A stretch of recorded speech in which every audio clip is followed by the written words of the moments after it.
Collègue, M. Hollande, qui a dit que la mondialisation, c'est la suite de l'expérience bolchéviste, en quelque sorte, Euh, et une forme de diversion idéologique de l'Union soviétique contre l'Occident. Donc là, je vais peut-être réagir à ça pour définir la notion de la mondialisation. D'un côté, la mondialisation euh, efface les frontières entre les pays dans un énorme euh, communautés planétaires qui sont basées sur plusieurs principes qui ne sont pas seulement économiques. Il s'agit vraiment de principes existentiels. Lorsque vous faites partie de cette communauté, l'être humain peut choisir ce qu'il veut, ce qui correspond à ses désirs et non pas ce que son état ou sa tradition lui impose. Vous savez, en Russie, on dit chaque poisson cherche la profondeur et chaque homme cherche ce que lui va mieux. Donc aujourd'hui, nous voyons beaucoup de personnes qui peuvent quitter leur pays afin de trouver de meilleurs moyens de vivre, pour trouver d'autres ressources, pour améliorer son niveau de vie. Donc il n'est pas obligé de partir en fait, parce qu'il peut vivre là où il veut, mais il peut travailler en fait d'une manière virtuelle pour une société américaine, alors que le produit réel va être produit en Chine. Donc c'est vraiment des schémas de mondialisation. Mais ce qui est le plus important dans la mondialisation, c'est que l'homme n'est plus sous le contrôle de l'État. Mais en fait, aujourd'hui, nous voyons qu'il y a d'autres structures qui remplacent l'État et qui sont aussi dures, sont des mécanismes aussi durs que les États auparavant. Et comme nous montre l'expérience de l'Union européenne, nous voyons que ces machines bureaucratiques n'agissent pas dans les intérêts de leurs citoyens, ils agissent dans leurs propres intérêts. Donc, en résultat, au lieu de suivre le chemin de la prospérité, comme c'était un petit peu l'espoir et le but de la création de l'Union européenne, par exemple, au lieu de ça, nous voyons des super bureaucraties supranationales qui n'agissent que dans leur propre intérêt et qui créent une société quasi socialiste. Alors, et donc, un des résultats de ces processus, c'est qu'on ne voit plus de traits culturels, de traits nationaux, et finalement, il n'y a même plus de traits de genre. Finalement, ce globalisme fédéral aspire à quelque chose qui ressemble à l'idéal communiste. Donc c'est une sorte de communauté mondiale de personnes qui n'ont plus aucune différence, donc ils n'ont plus de particularités culturelles ou religieuses ou autres. Donc c'est un ensemble d'hommes qui forment cette communauté mondiale. Alors, nous voyons que déjà aujourd'hui sur le plan économique, il n'existe plus qu'un seul système en Occident et en Orient. La mondialisation, c'est le processus de formation d'un seul espace mondial d'information et de communication. L'Occident mondialisé, avant tout, ce sont les bourses internationales, d'ailleurs, qui sont très instables, qui sont très sensibles aux crises et donc qui rendent toute la structure très instable. Par exemple, on a utilisé cette notion de Chine-Amérique, donc Chine-Amérique. Et finalement, est-ce que cette Chine-Amérique, est-ce qu'elle va rester unie ou est-ce qu'elle va chuter en fait et se séparer suite à la crise? Et ça pourrait mettre fin à la mondialisation. Finalement, la Chine-Amérique a survécu après la crise de 1998 et les liens économiques entre ces deux superpuissances sont forts. Mais le futur de cette structure est plus que jamais douteux. Aujourd'hui, les deux candidats au poste du président aux États-Unis veulent contrer la puissance de la Chine. Et peut-être que cette structure de la Chine-Amérique va finalement rester dans le passé. Mais aujourd'hui, nous voyons que la Chine, c'est déjà la puissance numéro 2 dans le monde entier, qu'il existe sur l'ensemble de la planète. Elle développe sa puissance militaire, sa puissance spatiale. Et l'Amérique, à partir de l'époque de Bush Bush le fils, elle ne fait que perdre sa puissance sur la scène internationale. Et aujourd'hui,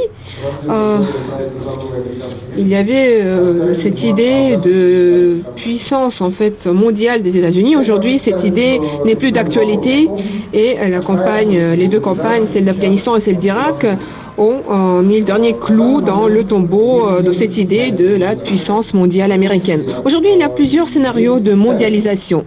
Et notamment, il y a le scénario chinois de mondialisation, qui est d'ailleurs très mal connu. Il y a très peu de temps, il y a quelques jours, il y a eu le 7e forum de Sunshine sur la sécurité. Et lors de ce forum, la doctrine chinoise de la mondialisation a été formulée. Il s'agit de la grande unité. En fait, c'est le nom de cette doctrine, la grande unité, la société d'une seule destinée. Donc nous ne savons presque rien de ce projet, mais nous savons son nom. Peut-être qu'il est basé sur le projet de la grande route de soie. Mais donc c'est ce scénario de mondialisation chinois. Mais nous connaissons deux autres scénarios beaucoup mieux. C'est le scénario européen et le scénario américain. D'ailleurs, qui sont très différents, finalement. Et le fait qu'aux États-Unis, il y a eu plusieurs Européens qui ont pu construire un nouveau monde, véritablement. Donc cet exemple nous montre que le déplacement de grandes masses de population n'est pas finalement quelque chose de très difficile, n'est pas une tragédie. Par contre, l'expérience d'intégration dans les pays européens, il s'agit donc ici d'immigrés qui viennent d'une autre culture, d'une autre civilisation, et finalement, cette expérience d'intégration est un échec. Il faut l'accepter, il faut l'admettre, et on peut parler ici d'islamophobie, de discrimination, etc. Mais nous ne pouvons que constater l'influence très négative des masses d'immigrés musulmans. Donc il s'agit aussi bien d'immigrés que de leurs enfants et de leurs petits-enfants qui sont nés ici et qui ont grandi ici. Donc finalement, nous avons deux possibilités. Soit il faut garder le caractère national de son État, que ce soit la France, la Grande-Bretagne, la Hongrie, etc. Soit nous devons nous diriger vers ce grand monde mondialisé. Mais finalement, ce monde mondialisé n'est pas si facile à construire. Pourquoi? Parce que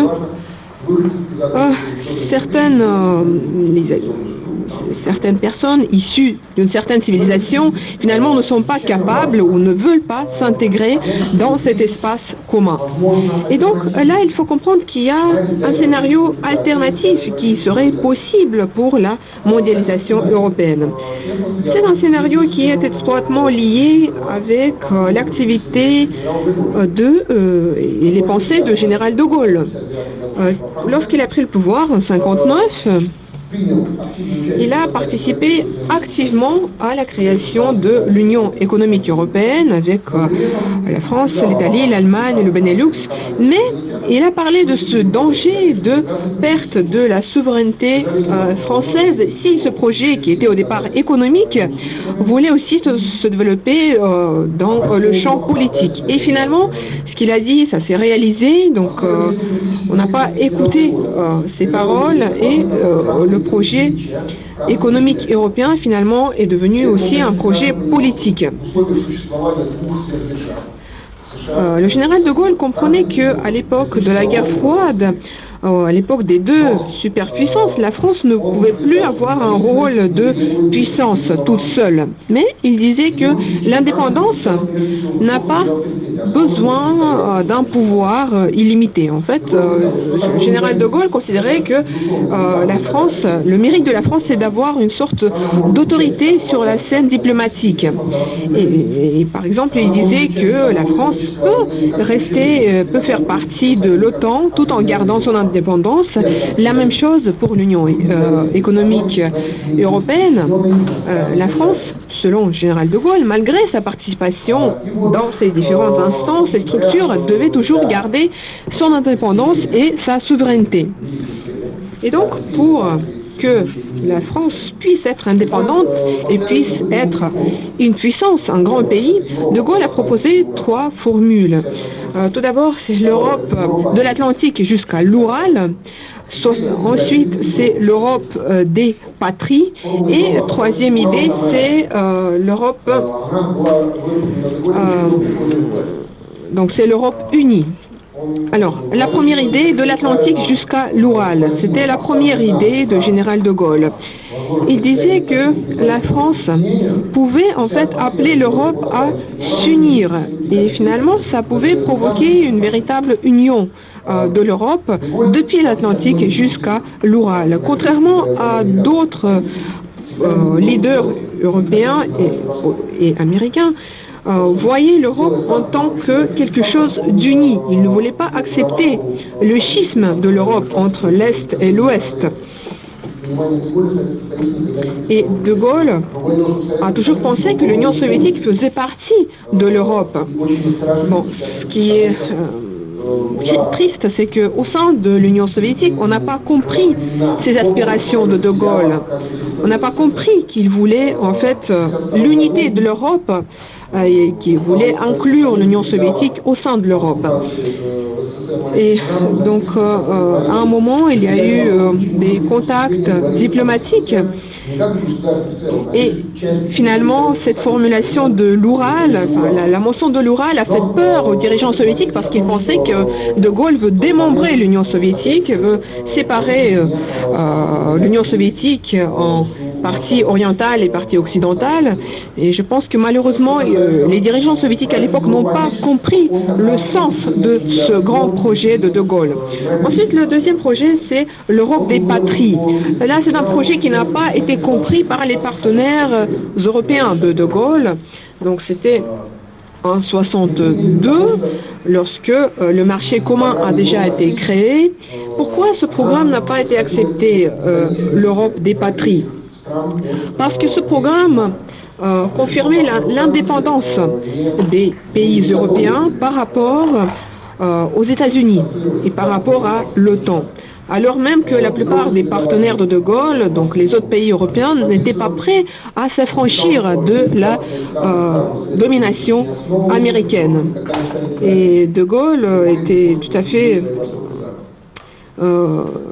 De Gaulle disait que si l'Europe continue à se soumettre à la domination américaine, elle ne va jamais grandir, elle ne va jamais être indépendante.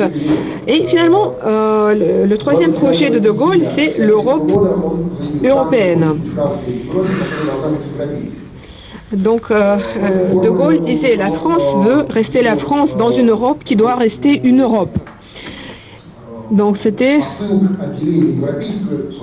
un message dont le but était de séparer en fait l'Europe continentale de l'Europe ou du monde anglo-saxon. Vous savez que De Gaulle était contre l'entrée de la Grande-Bretagne au sein du marché commun. Et donc c'est seulement beaucoup plus tard, sous Pompidou, que la Grande-Bretagne a fait partie de l'Union économique et du marché commun. À la suite du départ de général de Gaulle, donc suite aux événements de 68, d'ailleurs certains décrivent aujourd'hui ces événements comme la première des révolutions de couleur, donc c'était des événements très importants, et il y a eu récemment la montée d'euroscepticisme en Europe, et encore une fois, je vous ai parlé de ces structures de la Chine-Amérique qui s'affaiblit. Et donc aujourd'hui, on peut dire que cette idée de Gaulle, l'Europe des patries, est de nouveau tout à fait d'actualité. Et d'ailleurs, le Brexit est un témoignage évident de l'actualité de cette idée. Je pense que c'est la première pierre qui, en fait, s'est séparé de l'Union européenne, et ce processus ne va que continuer. Aujourd'hui, en France, nous voyons une demande populaire de modifier sa position au sein de l'Union européenne, donc soit sortir de l'Union européenne, soit sortir de l'Union européenne. C'est l'appel de Marine Le Pen, qui considère que l'Union européenne, c'est une organisation totalitaire qui est responsable du chômage, qui est responsable des problèmes économiques de la France. Donc Marine Le Pen appelle à la création de cette Europe des nations. D'autre part, Aux Pays-Bas, Geert Munkers, le pays de la liberté, il promet un référendum pour sortir les Pays-Bas de l'Union européenne. Donc c'est un processus qu'on observe dans plusieurs pays. En Suède, Peter Lundgren, un eurodéputé suédois, considère tout à fait possible la sortie de la Suède de l'Union européenne pour créer une union scandinave. En Hongrie, le président Urban, c'est quelqu'un qui est contre la bureaucratie européenne. Et d'ailleurs, il dit que si l'Europe rejette ses racines nationales, ses racines historiques, elle va être détruite. Et selon le Premier ministre hongrois, les États-Unis de l'Europe, c'est une utopie. C'est une pure utopie. Donc nous voyons ces processus qui se passent dans plusieurs pays. L'Italie, encore un exemple. Bref, nous voyons une tendance qui est tout à fait perceptible, qui est de plus en plus forte, qui peut mettre la fin à l'existence de l'Union européenne, en tout cas sous sa forme actuelle, sous sa forme d'une machine bureaucratique, mais qui peut également ouvrir le chemin pour de nouvelles formes d'union selon les principes qui étaient proposés par le général de Gaulle. Donc il s'agit de l'Europe des patries et ce serait un projet qui pourrait proposer une alternative à la mondialisation d'aujourd'hui. Alors, bien sûr, on ne peut pas... la mondialisation est inévitable aujourd'hui, donc on ne peut pas envisager des scénarios qui excluent totalement la mondialisation, parce qu'aujourd'hui, nous vivons dans un monde unifié, un monde où l'information est unifiée, mais on peut proposer différentes formes de mondialisation. Je pense que, aussi bien en France qu'en Russie, nous allons revenir à plusieurs reprises aux paroles et aux principes de général de Gaulle et à son projet qu'il a proposé, c'est-à-dire l'union des pays de l'Europe sous le principe de l'Europe des nations, peut-être même de Lisbonne jusqu'à Vladivostok, et non seulement de l'Atlantique et jusqu'à l'Ural.